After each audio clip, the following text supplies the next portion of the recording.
नबी पाक कि सिर्फ ज़ाहिर की बीमारियां जाएंगी, मोमिन के जूठे में शिफा है।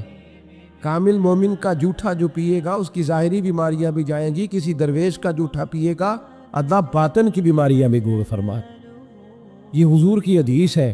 फटाफट लोग इतराज़ भी कर लेते हैं ना जी, सिर्फ जूठा खाने से ही दरवेश हो गए। और भाई नबी पाक ने फरमाया मोमिन के जूठे में शिफा है। तो जब हज़रत ख्वाजा मोइनुद्दीन रहमतुल्लाह ताला अलैह ने उनका जूठा खाया तो अल्लाह पाक ने बातन की गलाज़त दूर कर दी। लड़ा करते थे सहाबा नबी पाक का जूठा लेने के लिए, लड़ा करते। हज़रत अबू हुरैरा फरमाते कि सहाबी बड़े सखी थे, जो भी उनसे कुछ चीज़ मांगता वो दे देते। एक दिन नबी पाक सल्लल्लाहु अलैहि वसल्लम का जूठा दूध था, उस सहाबी के हाथ आया तो मैंने कहा दे दे। कहने लगा मैं बड़ा सखी हूँ पर इतना भी नहीं कि मुस्तफ़ा का जूठा तकसीम करने लगता, इसमें मेरा अकेले का कब्जा है। इतना भी मैं सखी नहीं कि हुजूर अलैहिस्सलातु वस्सलाम का जूठा मिल जाए तो दे दूँ, ये मैं अपने पास ही रखूँगा। ये किसी नसीब वाले को मिलता है, किसी नसीब वाले को। एक दिन मेरा बड़ा दिल करता था कि मेरे उस्ताद गिरामी हज़रत फैज़ अहमद वैसी रहमतुल्लाह अलैह का जूठा मैं इस्तेमाल करूँ, दिल करता था। तो मैंने ना चाय बनाई हज़रत के लिए। मैंने कहा कितनी पी लेंगे?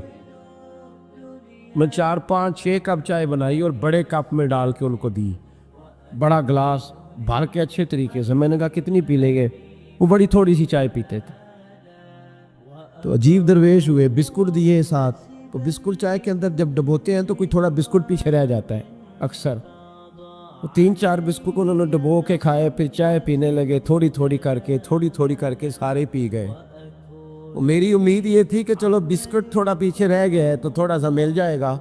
उन्होंने वो उंगली लगाई और अच्छी तरह साफ कर लिया और मुझे कहने लगे आज बड़ी मज़े की थी, कुछ और मिल जाए तो मैं वो भी पी जाऊंगा। मैंने कहा मौज है ना आपकी, मौज है, जब हमारा प्रोग्राम था तो नहीं मिली। हज़रत ख्वाजा मोइनुद्दीन अजमेरी रहमतुल्लाह अलैह कहते हैं बाबा जी का जूठा पिया तो तबीयत ही बदल गई।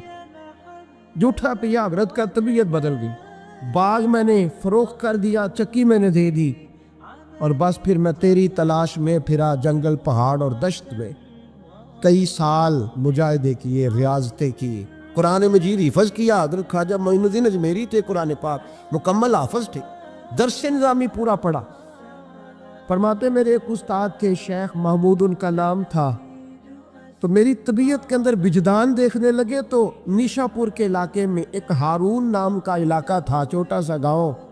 तो मुझे कहने लगे मोइनुद्दीन ज़ाहिरी इल्म तो तूने पढ़ लिया है पर तेरे अंदर तलब कोई और है। तो मैंने कहा फिर क्या करूं? कहने लगे वहाँ एक उस्मान हारूनी दरवेश रहता है, उस्मान हारूनी, उसके पास चला जा। कहते मैं आया और हज़रत का मुरीद हो गया। 1.5-2 साल हज़रत की खिदमत रहा तो हज़रत लेके मुझे मक्का मदीना चले गए। फरमाते मक्के जाके कहने लगे अल्लाह ये मैंने शबाज तैयार किया, इसे कबूल कर ले, इसे कबूल फरमा ले। और फरमाते फिर मक्का मुकरमा ले जाके मुझे कहने लगे मोइनुद्दीन जरा सर उठा के दे। फरमाते जब मैंने सर उठाया तो 18,000 आलम मुझे नजर आने लगे। पर्दे सारे उठ गए, सारे उठ गए। 2 उंगलियां उन्होंने मेरे सामने की। मैं जब देखता तो कायनात की हर शय मेरी नजरों के सामने आ जाती, हर शय। दरवेश पर्दा पोश होते वरना बड़ी दूर तक देखते हैं, बड़ी दूर तक। तर दामनी पे शेख हमारी ना जाइए, हम दामन निचोड़ दे तो फरिश्ते वुजू करें। फरमाते वहां से मेरे पीर मुझे नबी पाक की बारगाह में ले आए। तो कहने लगे महबूबा इसे कबूल कर ले। फरमाते मैंने और मेरे शेख ने मुस्तफ़ा की कब्र अनवर से आवाज़ सुनी। नबी पाक ने फरमाया मैंने इसे कबूल कर लिया है पर इसकी ड्यूटी मैंने हिंदुस्तान में लगा दी है, हिंदुस्तान में ड्यूटी लगाई। हज़रत सैयदना ख्वाजा मोइनुद्दीन रहमतुल्लाह ताला अलैह को मुस्तफ़ा, इसीलिए हम ख्वाजा साहब को गरीब नवाज भी कहते हैं, हिंदुल बली भी कहते हैं और अताए रसूल भी कहते हैं। ये हिंदुस्तान वालों को नबी पाक ने अता फरमाए। अताए रसूल हज़रत ख्वाजा मोइनुद्दीन चिश्ती संजरी अजमेरी रहमतुल्लाह ताला अलैह कहते हैं 2-3 साल में 30 साहब के पास रहा तो मुझे खिलाफत मिल गई। तो मुरीद जो होते हैं ना वो फिर खुद पीर हो जाते हैं, फिर उनके लिए मुश्किल हो जाता है। वो पीर साहब की करामत भी फिर इस तरह सुनाते हैं कि वो पीर साहब की कम होती है, मुरीद साहब की ज़्यादा होती है। वो मेरा जी पीर साहब इंतज़ार करते रहे, मैं गया हूँ तो रोटी खाई है। तो मैंने कहा फिर वो कब पीर थे? फिर तो तू पीर था जिनका वो इंतज़ार कर रहे थे। کہتے ہیں جی پیر صاحب میرے پوچھنے کے بغیر کوئی کام نہیں کرتے. تو میں نے کہا پھر آپ یہ نہ کہے, پھر آپ کہیں مرید صاحب ہے. پیر صاحب توڑے ہوئے جو آپ سے مشورہ کرتے ہیں. تو پھر لوگ کرامت اس طرح سناتے ہیں. کہتے ہیں 1.5-2 سال میں خلافت مل گئی. مجھے حضرت نے کہا جا ڈیوٹی کر. تو میں نے کہا سونے جاؤں کہاں, دل ہی نہیں لگتا. 21 سال میں حضرت عثمان ہارونی کے پاس رہا. کتنے سال؟ اور کہتے ہیں میں تابع داری کرتا تھا, گھر میں جھاڑو دیتا تھا, ان کے بچوں کے کپڑے بدلتا تھا. کہتے ہیں حضرت عثمان ہارونی کا کوئی بچہ پیشاب کر دیتا تھا تو وہ بھی میں ہی صاف کرتا. فرماتے میں نے نوکری کی, نوکری اور 21 سال ڈیوٹی کی. کہتے ٹھنڈ کا موسم تھا, سردی بڑی سخت تھی. حضرت نے مجھے کہا انگیٹھی جلا. انگیٹھی دیکھی ہے نا آپ نے, وہ نہیں دیکھی؟ بڑے تسی شہر ہوا نا.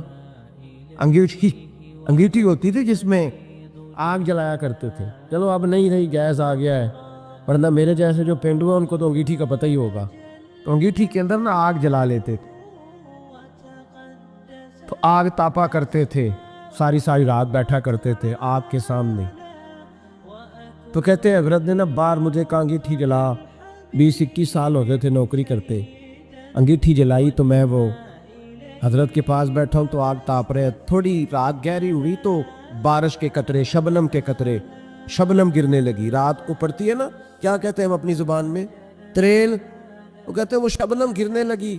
تو حضرت صاحب کہنے لگے معین الدین اٹھا یار اندر کمرے میں لے چلتے ہیں. وہ انگیٹھی جب ہم دیہاتوں میں جلایا کرتے تھے تو ہمارے بوڑھے جو ہوتے تھے وہ چارپائی کے نیچے بھی رکھ لیتے تھے کہ چلو گرم ہو جائے. کہنے چلو اٹھا چل لے چلتے ہیں, اور اندر چل کے سیکتے ہیں, تاپتے ہیں. تو حضرت سیدنا خواجہ معین الدین اجمیری کہتے ہیں میں نے کہا میرے شیخ نے کہا ہے, تو میں نے اٹھا کے نا تو سر پہ رکھا. تھوڑا سا آگے چلے تو میری طرف پیچھے پلٹ کے دیکھا خواجہ عثمان ہارونی نے, تو کہنے لگے او معین الدین ہاتھ میں پکڑ لے تیرا سر جل جائے گا, ہاتھ میں پکڑ لے تیرا سر جل جائے گا, ہاتھ میں پکڑ لے تیرا سر جل جائے گا. کہتے پتہ نہیں مجھے کیا ہوا, پہلے دن بے ادبی ہوئی, پہلے دن پیر کی بے ادبی ہوئی. میں نے انگیٹھی اتاری اور زمین پہ ماری.